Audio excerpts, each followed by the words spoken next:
Hello दोस्तों, स्वागत है आपका हमारे चैनल यूपी एग्जाम क्विज़र में। दोस्तों आज के वीडियो में हम 10 अगस्त से संबंधित उत्तर प्रदेश करंट अफेयर और इसके अलावा यूपी एग्जाम्स के लिए मोस्ट इंपॉर्टेंट करंट अफेयर के क्वेश्चंस को डिस्कस करेंगे और हर एक क्वेश्चन से रिलेटेड आपको फैक्ट भी बताएंगे। और वीडियो के अंत में हम आपसे ये क्वेश्चन भी पूछेंगे जिसका जवाब आपको कमेंट बॉक्स में देना है। और अगर आपको इसकी PDF डाउनलोड करनी है तो आप हमारे टेलीग्राम ग्रुप से इसकी PDF डाउनलोड कर सकते हैं। टेलीग्राम ग्रुप की लिंक आपको वीडियो का डिस्क्रिप्शन में मिल जाएगी। तो चलिए शुरू करते हैं। आज का सेशन शुरू करने से पहले हम कल के क्वेश्चंस का रिवीजन करेंगे। कल का पहला क्वेश्चन है, निम्नलिखित में से किसने एक व्यापक छात्र उद्यमिता नीति को मंजूरी दी है? इसका जो करेक्ट आंसर है वो है ऑप्शन नंबर ए, IIT कानपुर। अगला क्वेश्चन है, वित्त मंत्रालय ने शहरी स्थानीय निकायों ULBS को अनुदान प्रदान करने के लिए 4 राज्यों को कितने रुपए जारी किए? इसका जो करेक्ट आंसर है वो है ऑप्शन नंबर ए, 686 करोड़ रुपए। और दोस्तों उत्तर प्रदेश करंट अफेयर की लास्ट 6 मंथ की जो PDF हमने तैयार की है उसकी लिंक आपको वीडियो के डिस्क्रिप्शन में मिल जाएगी। तो वहाँ से आप इस PDF को डाउनलोड कर सकते हैं। और ये जो PDF है इसमें उत्तर प्रदेश करंट अफेयर के जनवरी से लेकर के जून 2021 तक के सभी इंपॉर्टेंट क्वेश्चंस को विस्तार पूर्वक बताया गया है। और अगर आपको जुलाई मंथ की PDF डाउनलोड करनी है तो उसकी लिंक भी आपको वीडियो के डिस्क्रिप्शन में मिल जाएगी। तो वहाँ से आप जुलाई मंथ की उत्तर प्रदेश करंट अफेयर की PDF डाउनलोड कर सकते हैं। और अगर आपको डाउनलोड करने में कोई भी प्रॉब्लम होती है तो साइड पर आपको WhatsApp नंबर और ईमेल मिल जाएगी जिस पर आप कॉन्टैक्ट कर सकते हैं। अगला क्वेश्चन है, निम्नलिखित में से भारत के किस पहले स्वदेशी विमान वाहक पोत ने अगस्त 2021 में अपना समुद्री परीक्षण शुरू किया? इसका जो करेक्ट आंसर है वो है ऑप्शन नंबर बी, विक्रांत। अगला क्वेश्चन है, हाल ही में नई दिल्ली में माननीय चमन लाल पर स्मारक डाक टिकट किसने जारी किया? इसका जो करेक्ट आंसर है वो है option number D, Venkaiah Naidu ने। अगला क्वेश्चन है, देश में पहली बार किस संस्थान में जल्द ही हार्ट फेलियर बायो बैंक का उद्घाटन किया जाएगा? इसका जो करेक्ट आंसर है वो है option number B, Shri Chitra Tirunal Institute of Medical Sciences में। और ये कहाँ पर स्थित है? तो ये केरल में स्थित है। अगला क्वेश्चन है, निम्न में से किसने लोगों विशेष रूप से किसानों को सटीक मौसम पूर्वानुमान प्रदान करने के लिए कृषि स्वचालित मौसम स्टेशनों की स्थापना की है? इसका जो करेक्ट आंसर है वो है ऑप्शन नंबर ए, भारतीय मौसम विभाग ने। अगला क्वेश्चन है, राष्ट्रीय अपराध रिकॉर्ड ब्यूरो NCRB के आंकड़ों के अनुसार 2019 में किस राज्य ने बेरोजगारी के कारण सबसे अधिक आत्महत्या 553 जो है आत्महत्याएं दर्ज की हैं? इसका जो करेक्ट आंसर है वो है ऑप्शन नंबर डी, कर्नाटक में। अगला क्वेश्चन है, भारत सरकार ने देश भर में कितने खेलो इंडिया केंद्र स्थापित करने का निर्णय लिया? इसका जो करेक्ट आंसर है वो है ऑप्शन नंबर बी, 1000 खेलो इंडिया केंद्र।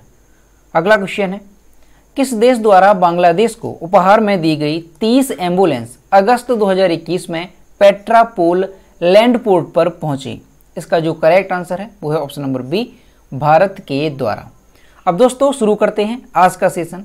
आज का पहला क्वेश्चन है, PM मोदी 10 अगस्त को प्रधानमंत्री उज्ज्वला योजना के दूसरे चरण का शुभारंभ किस राज्य से करेंगे?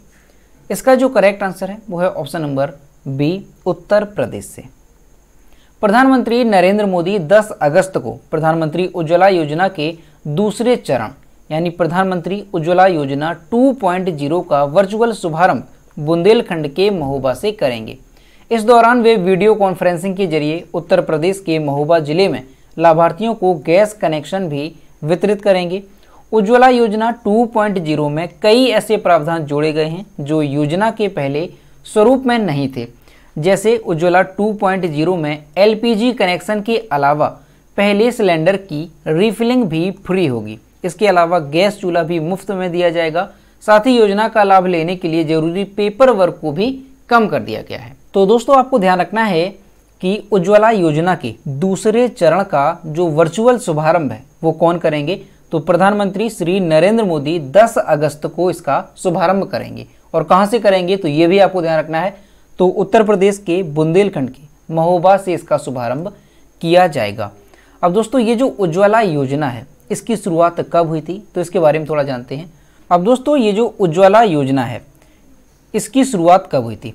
तो आपको ध्यान रखना है कि इसकी शुरुआत जो है वो हुई थी 2016 में। कब हुई थी?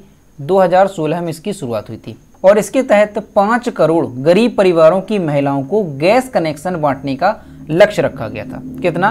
तो आपको ध्यान रखना है 5 करोड़ गरीब महिलाओं को गैस कनेक्शन बांटने का लक्ष्य रखा गया था। इसके बाद 2018 में इस योजना को आगे बढ़ाते हुए 7 और कैटेगरी की महिलाओं को इसमें लाभ देना शुरू किया गया। और इसमें किसे जोड़ा गया? तो अनुसूचित जाति, अनुसूचित जनजाति, अंत्योदय अन्न योजना, अति पिछड़ा वर्ग, चाय बगान वर्कर, वनवासी और द्वीपों में रहने वाले लोगों को भी इसमें शामिल कर लिया गया। अब दोस्तों ये जो उज्ज्वला योजना है इसके पहले चरण की जो शुरुआत है वो कब की गई थी? यानी उज्ज्वला योजना 1.0 की जो है शुरुआत वो कहाँ से की गई थी? तो आपको ध्यान रखना है कि मई 2016 में इसकी शुरुआत पूर्वांचल के बलिया से। कहाँ से? तो ध्यान रखना है पहले चरण में पूर्वांचल के बलिया से इसकी शुरुआत की गई थी। और जो दूसरा चरण है उसकी शुरुआत कहाँ से हो रही है? तो ये आपको ध्यान रखना है कि दूसरे चरण की जो शुरुआत है ये बुंदेलखंड के महोबा डिस्ट्रिक्ट से इसकी शुरुआत की जा रही है। और दोस्तों दूसरे चरण के तहत 1 करोड़ गैस कनेक्शन का जो लक्ष्य है वो रखा गया है। और दोस्तों पहले चरण के तहत कितने गैस कनेक्शन दिए गए? तो आपको ध्यान रखना है 2 करोड़ से अधिक जो है गैस कनेक्शन पहले चरण के तहत दिए गए थे। और दूसरे चरण में लक्ष्य कितना रखा गया? तो 1 करोड़ जो है गैस कनेक्शन देने का लक्ष्य दूसरे चरण में रखा गया है। तो ये है उज्ज्वला योजना जिसके पहले चरण और दूसरे चरण दोनों की शुरुआत जो है वो उत्तर प्रदेश से ही की गई है।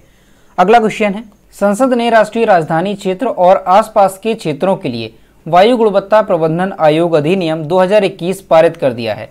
निम्न में से किसको आसपास के क्षेत्रों के रूप में परिभाषित किया गया है?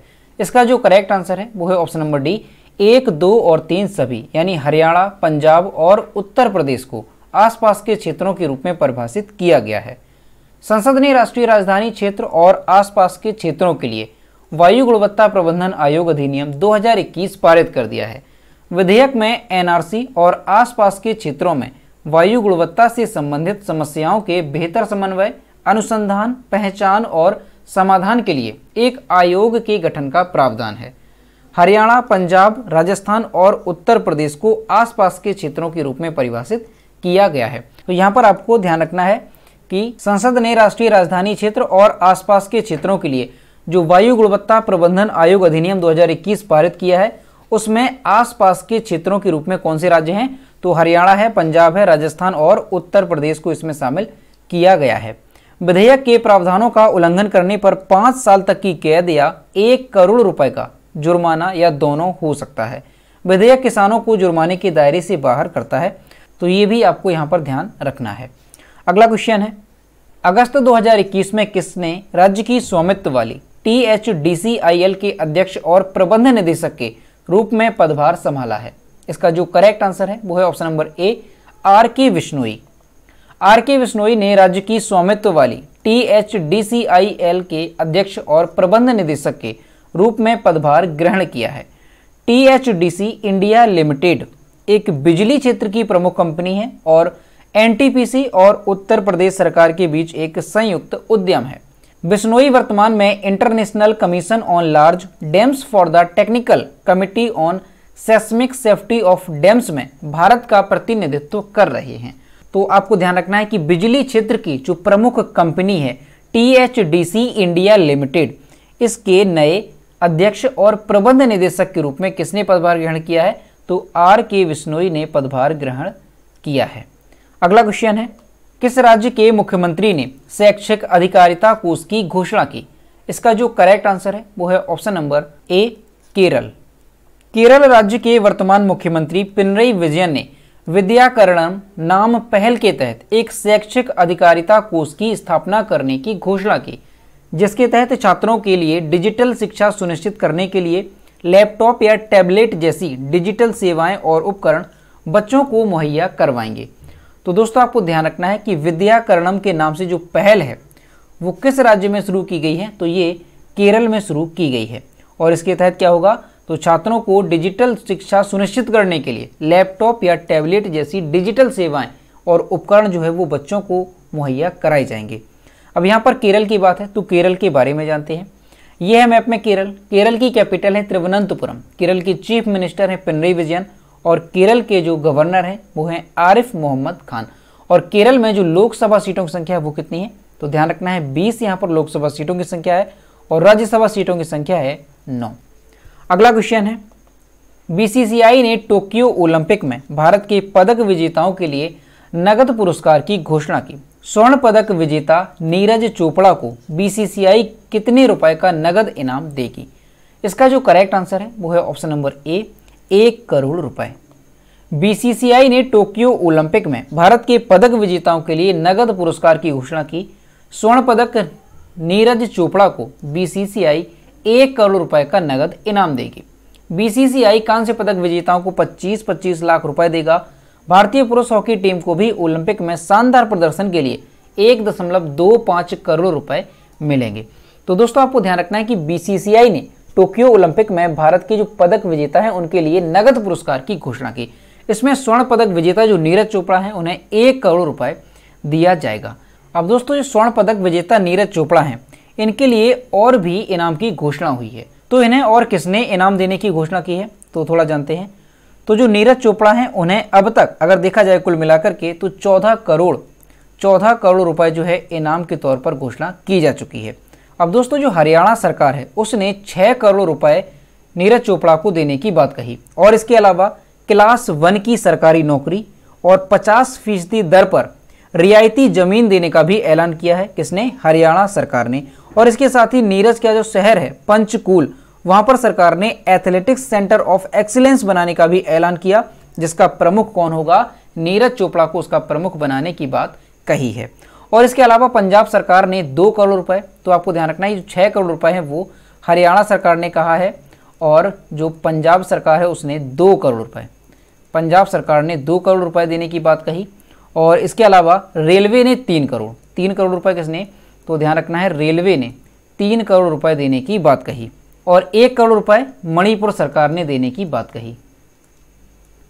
और इसके अलावा IPL franchise Chennai Super Kings ने भी नीरज चोपड़ा को 1 करोड़ रुपए देने का ऐलान किया। और इसके साथ ही जो इंडिगो एयरलाइंस है उसने नीरज चोपड़ा को 1 साल के लिए फ्री टिकट देने की बात कही। तो ये यहाँ पर ध्यान रखना है। और जो महिंद्रा समूह के चेयरमैन है आनंद महिंद्रा, उन्होंने XUV 700 जो कार है वो गिफ्ट देने की बात कही। और भारतीय ओलंपिक संघ ने भी नीरज चोपड़ा को 75 लाख रुपए देने की बात कही। तो ये जो सारे इनाम की घोषणा है वो नीरज चोपड़ा के लिए की गई है। तो कुल मिलाकर के जो नीरज चोपड़ा हैं उन्हें 14 करोड़ रुपए की इनाम की घोषणा हो चुकी है, जिसमें से जो बीसीसीआई है वो 1 करोड़ रुपए इनाम देगा। अगला क्वेश्चन है, किस भारतीय पहलवान ने भारत केसरी कुश्ती दंगल 2021 का खिताब जीता? इसका जो करेक्ट आंसर है वो है option number C, Labhanshu Sharma. Tamil Nadu राज्य में आयोजित भारत केसरी कुश्ती दंगल का खिताब 20 साल के उत्तराखंड के रहने वाले लाभांशु शर्मा ने जीता। लाभांशु शर्मा राज्य स्तर पर 15 स्वर्ण पदक और राष्ट्रीय स्तर पर 10 पदक और अंतर्राष्ट्रीय कुश्ती प्रतियोगिताओं में 2 स्वर्ण पदक और 1 रजत पदक जीत चुके हैं। तो दोस्तों आपको ध्यान रखना है कि तमिलनाडु राज्य में जो भारत केसरी कुश्ती दंगल का खिताब है वो किसने जीता है? तो 20 साल के उत्तराखंड के रहने वाले लाभांशु शर्मा ने ये खिताब जीता है। अगला क्वेश्चन है, किस केंद्र शासित प्रदेश ने पानी माह नामक अभियान की शुरुआत की है? इसका जो करेक्ट आंसर है वो है ऑप्शन नंबर सी, लद्दाख। ग्रामीण क्षेत्रों को स्वच्छ जल की जानकारी देने के लिए केंद्र शासित प्रदेश लद्दाख ने पानी माह अभियान की शुरुआत की। लद्दाख सरकार ने हर घर जल का दर्जा हासिल करने वाली प्रत्येक जिले के पहले ब्लॉक को 25 लाख रुपए इनाम देने की घोषणा की। तो दोस्तों आपको ध्यान रखना है जो पानी माह अभियान है इसकी शुरुआत किस केंद्र शासित प्रदेश ने की है? तो लद्दाख ने इसकी शुरुआत की है। अब लद्दाख ने इसकी शुरुआत की है तो लद्दाख के बारे में जानते हैं। तो ये है मैप में लद्दाख। लद्दाख की कैपिटल है लेह और कारगिल। लद्दाख में चीफ मिनिस्टर की सीट अभी वैकेंट है और लद्दाख के जो गवर्नर हैं वो है राधा कृष्णा माथुर। और लद्दाख में लोकसभा सीटों की संख्या कितनी है? तो 1 यहाँ पर लोकसभा सीट है। और राज्यसभा सीटों की संख्या कितनी है? तो यहाँ पर 1 भी राज्यसभा सीट की संख्या नहीं है। अगला क्वेश्चन है, किस देश ने कोरल हानिकारक सनस्क्रीन पर प्रतिबंध लगाया? इसका जो करेक्ट आंसर है वो है option number D, Thailand. Thailand सरकार ने सभी समुद्री राष्ट्रीय उद्यान में प्रबल भित्तियों को नुकसान पहुंचाने वाले रसायनों को सनस्क्रीन के उपयोग पर प्रतिबंध लगाया। थाई अधिकारियों ने सभी समुद्री राष्ट्रीय उद्यानों में ऑक्सीबेंजोन और ऑक्टिनोसेट सहित कोरल रीफ विनाश को प्रभावित करने वाले 4 रसायनों वाले सनस्क्रीन के उपयोग पर प्रतिबंध लगाने का निर्णय लिया है। तो दोस्तों आपको ध्यान रखना है, थाईलैंड सरकार ने सभी समुद्री राष्ट्रीय उद्यान में प्रबल भित्तियों को नुकसान पहुंचाने वाले रसायनों को सनस्क्रीन के उपयोग पर प्रतिबंध जो है वो लगा दिया है। अब यहाँ पर थाईलैंड की बात है तो थाईलैंड की राजधानी क्या है? बैंकॉक थाईलैंड की राजधानी है। थाईलैंड की मुद्रा क्या है? तो थाई बहत थाईलैंड की मुद्रा है। और थाईलैंड के जो प्रधानमंत्री हैं वो कौन है? तो थाईलैंड के जो प्रधानमंत्री हैं वो हैं प्रयुत चान ओ चा, ये थाईलैंड के प्रधानमंत्री हैं। अगला क्वेश्चन है, महिला एवं बाल कल्याण मंत्रालय ने जानकारी दी है कि रेखा शर्मा को अगले कितने वर्षों के कार्यकाल के लिए राष्ट्रीय महिला आयोग की अध्यक्ष के रूप में नामित किया गया है। इसका जो करेक्ट आंसर है वो है ऑप्शन नंबर सी, 3 वर्षों के लिए।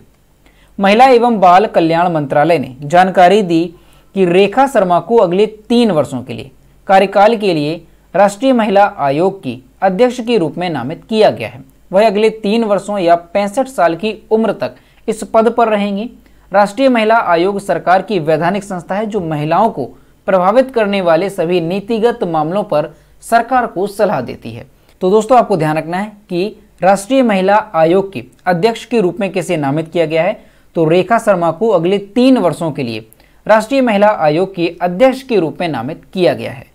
अगला क्वेश्चन है, हाल ही में पीएम दक्ष पोर्टल और मोबाइल एप्लीकेशन किसने लॉन्च किया? इसका जो करेक्ट आंसर है वो है option number D, Virendra Kumar. सामाजिक न्याय और आधिकारिता मंत्री डॉक्टर वीरेंद्र कुमार ने 7 अगस्त 2021 को पोर्टल और मोबाइल एप्लीकेशन लॉन्च किया। यह पिछड़े वर्गों, अनुसूचित जातियों और सफाई कर्मचारियों के लक्षित समूहों के लिए कौशल विकास योजनाओं को सुलभ बनाएगा। पीएम दक्ष यानी प्रधानमंत्री दक्ष और कुशल संपन्नता हितग्राही योजना वर्ष 2020-21 से लागू की जा रही है। तो दोस्तों आपको ध्यान रखना है कि जो सामाजिक न्याय और आधिकारिता मंत्री हैं वो कौन है? तो डॉक्टर वीरेंद्र कुमार। इन्होंने 7 अगस्त 2021 को पोर्टल और मोबाइल एप्लीकेशन लॉन्च किया। और कौन सा पोर्टल लॉन्च किया है? तो ध्यान रखना है पीएम दक्ष के नाम से जो पोर्टल है उसे लॉन्च किया गया है। तो दोस्तों ये थे 10 अगस्त से संबंधित उत्तर प्रदेश करंट अफेयर और इसके अलावा यूपी एग्जाम्स के लिए मोस्ट इंपॉर्टेंट करंट अफेयर के क्वेश्चन जो कि हमने डिस्कस किए। अब हम देखते हैं कल के वीडियो का क्वेश्चन जो हमने आपसे पूछा था। तो यह है कल के वीडियो का क्वेश्चन जो हमने आपसे पूछा था, भाला फेंक एथलीट नीरज चोपड़ा ने टोक्यो ओलंपिक में कौन सा पदक जीता? इसका जो करेक्ट आंसर था वो ऑप्शन नंबर सी था, स्वर्ण पदक। और लगभग सभी स्टूडेंट्स ने इसके सही जवाब किए। और मैं आपसे हर रोज कहता हूं कि जो भी क्वेश्चन आपसे पूछा जाए तो सभी लोग उसका आंसर जरूर किया करो। तो ये है आज का क्वेश्चन, ऐतिहासिक घटना काकोरी कांड कब हुआ था? इसका जो भी करेक्ट आंसर है वो आपको कमेंट बॉक्स में बताना है। तो दोस्तों अगर आपको आज का वीडियो पसंद आया हो तो वीडियो को लाइक करें, शेयर करें और अगर चैनल पर नए हैं तो चैनल को सब्सक्राइब करना ना भूलें। साथ ही बेल आइकन को भी प्रेस करें ताकि टाइम टू टाइम नोटिफिकेशन आप तक पहुंचता रहे। तो मिलते हैं नेक्स्ट वीडियो में। Thank you.